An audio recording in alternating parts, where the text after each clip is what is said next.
पूजा घर में रखा लोटा पैसे को राख बना देता है। भूल कर भी ये गलतियां मत करना, वरना पूरा घर हो जाएगा कंगाल। श्री शिवाय नमस्तुभ्यम महाराज। आप सभी ने भी अधिकांश लोगों के पूजा मंदिर में एक लोटा जल रखा हुआ जरूरी देखा होगा, और यदि यह एक लोटा जल सही विधि से न रखा जाए तो यही लोटा धीरे धीरे घर की धन संपदा और सुख शांति को कम करने लगता है। महाराज ये बात सुनने में भले ही अजीब लगे, लेकिन शास्त्रों में पूजा घर से जुड़े कई नियम बताए गए हैं। बहुत से लोग अनजाने में ऐसी गलतियां कर देते हैं जिनका परिणाम उन्हें महीनों या कई बार वर्षों बाद भुगतना पड़ता है, क्योंकि कई बार देखा जाता है कि घर में अचानक धन हानि होने लगती है, बिना कारण झगड़े बढ़ जाते हैं, किसी न किसी को बीमारी घेर लेती है, मानसिक तनाव बढ़ जाता है, या फिर बहुत मेहनत करने के बाद भी सफलता नहीं मिलती है। तो इन सब के पीछे कई बार पूजा घर की छोटी छोटी गलतियां जिम्मेदार होती हैं। इसीलिए महाराज आज के इस वीडियो में हम आपको बताएंगे कि पूजा मंदिर में रखा हुआ लोटा जल इतना महत्वपूर्ण क्यों माना जाता है। साथ ही यह भी जानेंगे कि लोटा किस धातु का होना चाहिए और किस प्रकार उसका उपयोग करना चाहिए, ताकि यह आपके घर के लिए वरदान बने, अभिशाप नहीं। अब महाराज बहुत से लोग पीतल का लोटा रखते हैं, कुछ लोग तांबे का और कुछ लोग स्टील का भी रखते हैं, लेकिन क्या हर धातु समान फल देती है? क्या हर घर में एक ही नियम लागू होता है? इन्हीं सभी प्रश्नों के उत्तर आज हम विस्तार से समझने वाले हैं। लेकिन उससे पहले यदि आपको यह जानकारी उचित लगे तो वीडियो को लाइक जरूर करें, चैनल को सब्सक्राइब करें और कमेंट बॉक्स में ओम नमः शिवाय अवश्य लिखें। महाराज कई बार लोग ये भी कहते हैं कि हम रोज पूजा करते हैं, भगवान की आराधना करते हैं, फिर भी हमारे घर में परेशानियां क्यों बनी रहती हैं? आखिर पूजा करने के बाद भी जीवन में सुख शांति क्यों नहीं आती हैं? तो महाराज आज हम इन्हीं सभी सवालों का उत्तर समझने वाले हैं। इसी के साथ महाराज पूजा घर में रखा दीपक भी बहुत महत्वपूर्ण होता है। आप में से बहुत से लोग ये सोचते होंगे कि दीपक तो बस जलाना होता है, चाहे वो तांबे का हो, पीतल का हो, स्टील का हो, लोहे का हो, कांसे का हो या फिर मिट्टी का हो। लेकिन महाराज कभी कभी गलत दीपक का चुनाव भी घर में बड़ी परेशानियों को जन्म दे सकता है। और केवल दीपक ही नहीं, दीपक की बाती का चुनाव भी उतना ही महत्वपूर्ण माना गया है। क्या कच्चा कलावा सही होता है या रुई की बाती या फिर सूती धागा उपयोग करना चाहिए? अगर आपने इसमें गलती कर दी तो शास्त्रों के अनुसार पितृदोष, ग्रह दोष, कालसर्प दोष और यहाँ तक कि आर्थिक तंगी भी घर में प्रवेश कर सकती है। इसी के साथ महाराज बहुत से लोग एक और महत्वपूर्ण सवाल पूछते हैं कि मुख्य द्वार पर जल छिड़कने का सही समय और सही तरीका क्या होता है? क्या ये कार्य स्नान करने के बाद करना चाहिए या बिना स्नान के भी किया जा सकता है? क्या झाड़ू लगाने से पहले जल छिड़कना सही है या नहीं? इसी के साथ महाराज माताओं और बहनों का एक बहुत महत्वपूर्ण सवाल रहता है कि क्या पीरियड्स के दौरान मुख्य द्वार पर जल छिड़का जा सकता है? क्या उस समय दीपदान करना उचित होता है या नहीं? साथ ही यह भी जानना आवश्यक है कि जब हम मुख्य द्वार पर जल छिड़कते हैं तो जल घर के अंदर की ओर छिड़कना चाहिए या बाहर की ओर। और जो लोग फ्लैट में रहते हैं या किराए के घर में रहते हैं जहां कोई अलग आंगन या चौखट नहीं होती, उनके लिए ये नियम कैसे लागू होंगे? तो इस संपूर्ण जानकारी के लिए वीडियो के अंत तक बने रहिए। तो महाराज सबसे पहले समझते हैं कि मुख्य द्वार पर जल छिड़कने का सही समय और सही विधि क्या होती है। अगर आप मुख्य द्वार पर जल चढ़ाते हैं तो आपको ये बात ध्यान में रखनी होगी कि यह जल रात में सोने से पहले ही तैयार कर लिया जाए। इसके लिए सोने से पहले आप एक पात्र लेंगे, चाहे वह तांबे का हो, पीतल का हो, स्टील का हो या चांदी का। आपको किसी भी धातु का एक पात्र लेना है और यदि आपके पास गंगा जल उपलब्ध है तो उसमें गंगा जल की कुछ बूंदें डाल दें और फिर उस पात्र को शुद्ध जल से भर दें। महाराज यदि गंगा जल उपलब्ध नहीं है तो केवल स्वच्छ जल भी पर्याप्त नहीं माना जाता है। इसके बाद उस जल को रात में अपने घर की रसोई में रख दें। रसोई को घर की लक्ष्मी का स्थान माना गया है, यहीं से अन्न निकलता है और यहीं से पूरे परिवार का जीवन चलता है। अब सुबह उठने के बाद सबसे पहला कार्य यही होना चाहिए कि आप उस जल को लेकर अपने घर के मुख्य द्वार पर जाएं। जो जल सुबह सबसे पहले मुख्य द्वार पर छिड़का जाता है वो केवल साधारण पानी नहीं होता, वो आपके घर की नकारात्मक ऊर्जा को बाहर करने का माध्यम बन जाता है। ऐसा माना जाता है कि सुबह सुबह माता लक्ष्मी हर घर के द्वार पर आती हैं। जिन घरों के द्वार साफ सुथरे होते हैं और जहां जल का छिड़काव किया गया होता है वहां माता लक्ष्मी प्रसन्न होकर प्रवेश करती हैं। इसलिए महाराज जल छिड़कते समय अपने मन में माता लक्ष्मी का ध्यान करें और प्रार्थना करें कि हे माँ लक्ष्मी, आप मेरे घर में प्रवेश करें, मैं आपका स्वागत करती हूँ। इसके साथ ही अपने पितरों का भी स्मरण करें, क्योंकि शास्त्रों के अनुसार घर की दहलीज को पितरों का वास स्थान भी माना गया है। जब आप दहलीज पर जल छिड़कते हैं तो पितृ प्रसन्न होते हैं और अपना आशीर्वाद देते हैं। अब महाराज यहाँ एक बहुत जरूरी बात समझ लीजिए, इसके लिए स्नान करना अनिवार्य नहीं है। आप सुबह उठते ही बिना स्नान किए भी ये उपाय कर सकते हैं। इसलिए महाराज आपको प्रतिदिन सुबह उठकर शांत मन से और श्रद्धा के साथ ये कार्य अवश्य करना चाहिए। अब महाराज कई माताएं बहनें सुबह उठते ही सबसे पहले झाड़ू लगा देती हैं और उसके बाद जल का छिड़काव करती हैं, जबकि कुछ माताएं बहनें पहले जल छिड़कती हैं और उसके बाद झाड़ू लगाती हैं। तो आखिर सही तरीका क्या है? तो महाराज शास्त्रों के अनुसार सुबह उठने के बाद सबसे पहला कार्य जल का छिड़काव होना चाहिए, ना कि झाड़ू लगाना। क्योंकि जब आप झाड़ू लगाते हैं तो घर की ऊर्जा को हिलाते हैं, और यदि झाड़ू लगाने से पहले जल का छिड़काव नहीं किया गया तो नकारात्मक ऊर्जा घर के भीतर ही फैल सकती है। इसलिए महाराज सुबह उठते ही सबसे पहले बिस्तर पर अपनी दोनों हथेलियों को देखना चाहिए और माता लक्ष्मी का स्मरण करना चाहिए। यदि आप चाहें तो मन ही मन यह मंत्र भी बोल सकते हैं, कराग्रे वसते लक्ष्मी, कर मध्य सरस्वती, करमूले तू गोविंदः, प्रभाते कर दर्शनम। इसके बाद दोनों हाथ जोड़कर ईश्वर को प्रणाम करें। फिर धरती माता को स्पर्श करके उनसे क्षमा याचना करें और धीरे से अपना दाहिना पैर भूमि पर रखें। अब महाराज बिना किसी देरी के रसोई में जाएं, वहां जो जल रात में रखा गया था उसे लें और सीधे अपने घर के मुख्य द्वार पर जाएं। मुख्य द्वार खोलकर श्रद्धा और विश्वास के साथ उस जल का छिड़काव करें। फिर इसके बाद ही आप घर के अंदर आकर झाड़ू लगाएं, सफाई करें, स्नान करें और अपनी दिनचर्या प्रारंभ करें। अब महाराज कई लोग यह भी पूछते हैं कि क्या जल छिड़कने के बाद मुख्य द्वार को धोया जा सकता है? तो इसका उत्तर है हाँ। आप पहले विशेष जल का छिड़काव करें और उसके बाद सामान्य जल से मुख्य द्वार की सफाई भी कर सकते हैं, इसमें कोई दोष नहीं लगता है। अब एक और बहुत सामान्य सवाल आता है, खासकर उन लोगों से जो फ्लैट में रहते हैं या किराए के कमरे में रहते हैं। उनका प्रश्न होता है कि हमारे यहाँ ना तो कोई आंगन है और ना ही कोई स्पष्ट चौखट दिखाई देती है, तो हम जल छिड़काव और दीपदान कहाँ करें? तो महाराज इसका उत्तर बहुत सरल है। जिस दरवाजे पर आपका नाम लिखा हो, जहां आपकी नेम प्लेट लगी हो, वही आपका मुख्य द्वार माना जाएगा। चाहे वो फ्लैट का गेट हो या एक कमरे का दरवाजा, उसी को मुख्य द्वार मानकर वहीं जल छिड़कना है और वहीं दीपदान करना है। इसी के साथ महाराज माताओं और बहनों का एक विशेष सवाल भी रहता है कि क्या पीरियड्स के दौरान जल छिड़काव और दीपदान किया जा सकता है या नहीं, क्योंकि बहुत सी माताएं और बहनें समाज में को लेकर मन में संशय रखती हैं। कुछ लोग डर के कारण सब कुछ बंद कर देते हैं और कुछ लोग बिना जाने सब कुछ करते रहते हैं। लेकिन महाराज शास्त्रों के अनुसार मुख्य द्वार पर जल छिड़कने में कोई अशुद्धि नहीं मानी गई है।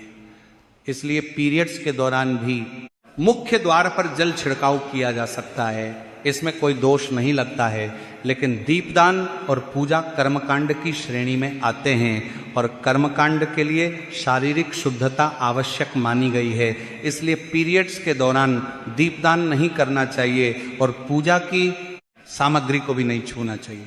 आप चाहें तो पीरियड समाप्त होने के बाद स्नान करके फिर से दीपदान और पूजा प्रारंभ कर सकते हैं। अब महाराज हम बात करते हैं पूजा घर के मंदिर में रखे जाने वाले लोटे के जल की, क्योंकि कई लोग कहते हैं कि लोटा रखने क्या होता है, या फिर हम तो भगवान को केवल फूल और अगरबत्ती ही चढ़ाते हैं, इतना ही काफी है। लेकिन महाराज शास्त्रों के अनुसार मंदिर में रखा हुआ जल केवल पानी नहीं होता, वह एक ऊर्जा पात्र बन जाता है। जब आप पूजा करते हैं, मंत्र जपते हैं और भगवान से प्रार्थना करते हैं तो उन सभी की सकारात्मक ऊर्जा उस जल में समाहित हो जाती है। इसलिए कहा गया है कि सुबह पूजा करते समय मंदिर में 1 लोटा जल अवश्य रखना चाहिए और साथ में दीपक भी जलाना चाहिए। ये जल और अग्नि का संतुलन होता है। जल शांति का प्रतीक है और अग्नि शक्ति का साथ ही पूजा। समाप्त होने के बाद उस जल को फेंकना नहीं चाहिए। अगली सुबह जब आप फिर से पूजा करने जाएं तो सबसे पहले उसी जल का उपयोग करना चाहिए। आप उस जल का पूरे घर में छिड़काव कर सकते हैं। ये जल घर को शुद्ध करता है और नकारात्मक ऊर्जा को बाहर निकालने में सहायक माना जाता है।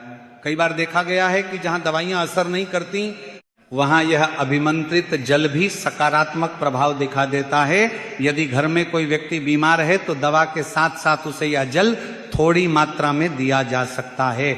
ऐसा माना जाता है कि इससे दवाइयों का प्रभाव जल्दी दिखाई देने लगता है। यदि घर में लगातार कलह, झगड़े और मानसिक तनाव बना रहता है तो परिवार के सभी सदस्य इस जल को थोड़ा थोड़ा ग्रहण कर सकते हैं। धीरे धीरे विचारों में शांति आने लगती है और घर का वातावरण भी सकारात्मक होने लगता है। जो लोग व्यापार करते हैं वे अपनी दुकान या ऑफिस में इस जल का छिड़काव कर सकते हैं। ऐसा करने से कार्यों में आने वाली बाधाएं धीरे धीरे कम होने लगती हैं और वातावरण भी शुभ बनने लगता है। अब महाराज, कई लोग यह प्रश्न भी पूछते हैं कि यदि मंदिर में रखा हुआ जल खुला रहने के कारण उसमें कीड़े पड़ जाएं तो क्या करना चाहिए? तो महाराज, इसका बहुत सरल उपाय है। जब आप पूजा समाप्त करें तो उस जल को किसी छोटी प्लेट या कटोरी से ढक दें। इससे वह जल सुरक्षित और शुद्ध बना रहता है। लेकिन यहाँ एक बात विशेष रूप से ध्यान रखने योग्य है कि मंदिर में रखा हुआ जल कभी भी तुलसी के पौधे में नहीं चढ़ाना चाहिए, क्योंकि यह जल सभी देवी देवताओं द्वारा स्वीकार किया गया माना जाता है। इसलिए उसे सीधे तुलसी में अर्पित करना उचित नहीं माना जाता है। हालांकि यदि आपके घर के मंदिर में लड्डू गोपाल या राधा कृष्ण की मूर्ति है और आपने विशेष रूप से उनके लिए जल अर्पित किया है तो अगली सुबह उस जल को तुलसी में चढ़ाया जा सकता है।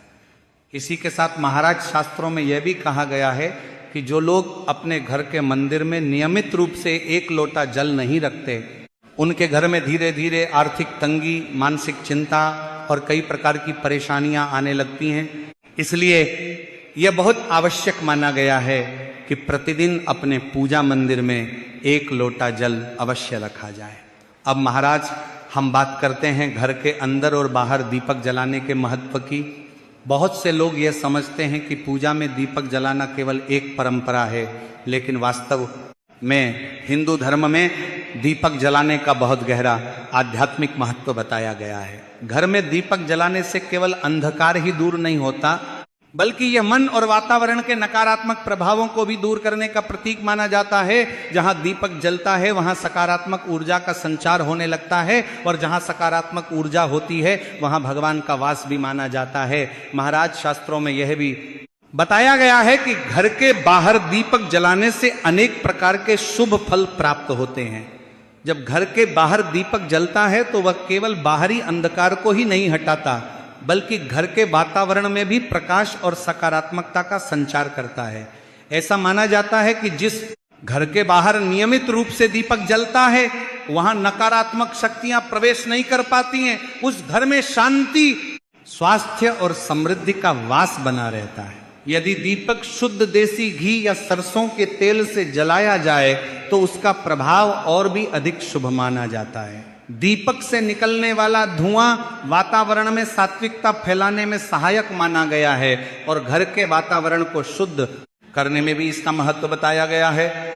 महाराज, कहा जाता है कि जिन घरों में नियमित रूप से दीपक जलाया जाता है वहां माता लक्ष्मी की कृपा बनी रहती है। यदि दीपक को पूर्व दिशा की ओर रखकर जलाया जाए तो व्यक्ति को दीर्घायु प्राप्त होती है और यदि उत्तर दिशा में दीपक जलाया जाए तो धन और समृद्धि में वृद्धि होती है। इस प्रकार दीपक जलाना केवल पूजा का एक छोटा सा नियम नहीं, बल्कि जीवन में प्रकाश और सकारात्मकता लाने का एक माध्यम माना गया है।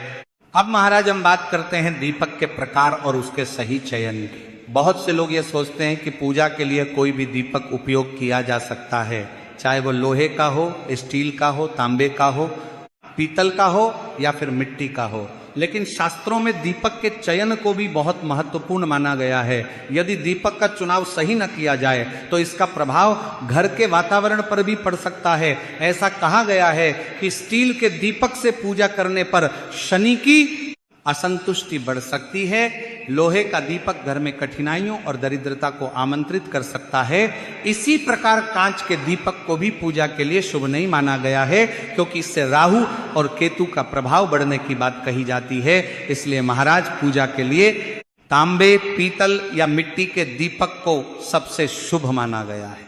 यह घर में सुख, शांति और समृद्धि को बनाए रखने में सहायक माने जाते हैं। अब महाराज बात आती है दीपक की बाती की। बहुत से लोग इस विषय पर ध्यान नहीं देते, लेकिन शास्त्रों में दीपक की बाती को भी उतना ही महत्वपूर्ण बताया गया है जितना कि स्वयं दीपक को। दीपक की बाती के लिए कच्चा कलावा या सूती रुई का उपयोग सबसे उत्तम माना गया है। शुद्ध सूती धागे से बनी बाती भी उपयोग की जा सकती है। कहा जाता है कि यदि बाती सही ना हो तो पूजा का पूर्ण फल प्राप्त नहीं हो पाता। इसीलिए महाराज दीपक जलाते समय यह ध्यान रखना चाहिए कि दीपक भी सही हो और उसकी बाती भी शुद्ध और उचित हो। अब महाराज बात करते हैं मंदिर में घंटी और ताली बजाने के महत्व की।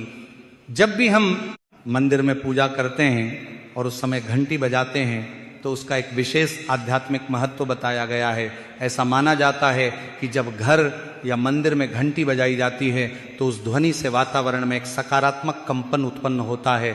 शास्त्रों में यह भी कहा गया है कि घंटी की ध्वनि से नकारात्मक ऊर्जा दूर होती है और पूजा का वातावरण पवित्र बनता है। कहा जाता है कि जब कोई व्यक्ति श्रद्धा से भगवान के सामने घंटी बजाता है तो उसके द्वारा किए गए जप, दान और साधना का पुण्य फल भी बढ़ जाता है। इसी प्रकार ताली बजाने का भी अपना महत्व बताया गया है। जब हम भजन करते हैं या भगवान की स्तुति करते हैं और उस समय 3 बार ताली बजाते हैं तो इससे मन और वातावरण दोनों में सकारात्मकता का संचार होता है। महाराज ये भी ध्यान रखना चाहिए कि घंटी केवल पूजा या भजन के समय ही बजानी चाहिए। उसे खेल खिलौने की तरह बार बार नहीं बजाना चाहिए। यदि मंदिर बंद होने के बाद या बिना किसी कारण के बार बार घंटी बजाई जाए तो शास्त्रों के अनुसार उचित नहीं माना जाता है। इसलिए घंटी हमेशा श्रद्धा, प्रेम और सम्मान के साथ ही बजानी चाहिए। इसके साथ ही घंटी बजाने का समय भी महत्वपूर्ण माना गया है। सामान्य रूप से सुबह 4 बजे से लेकर 11 बजे तक और शाम 6 बजे से लेकर रात 11 बजे तक घंटी बजाना शुभ माना जाता है। कहा जाता है कि रात के 12 बजे के बाद देवता विश्राम में होते हैं, इसलिए उस समय घंटी बजाना उचित नहीं माना जाता है। तो महाराज यदि आपको ये जानकारी उपयोगी लगी हो तो वीडियो को लाइक अवश्य करें और चैनल को सब्सक्राइब करके कमेंट में ये जरूर बताएं कि आप ये वीडियो कहां से देख रहे हैं। धन्यवाद।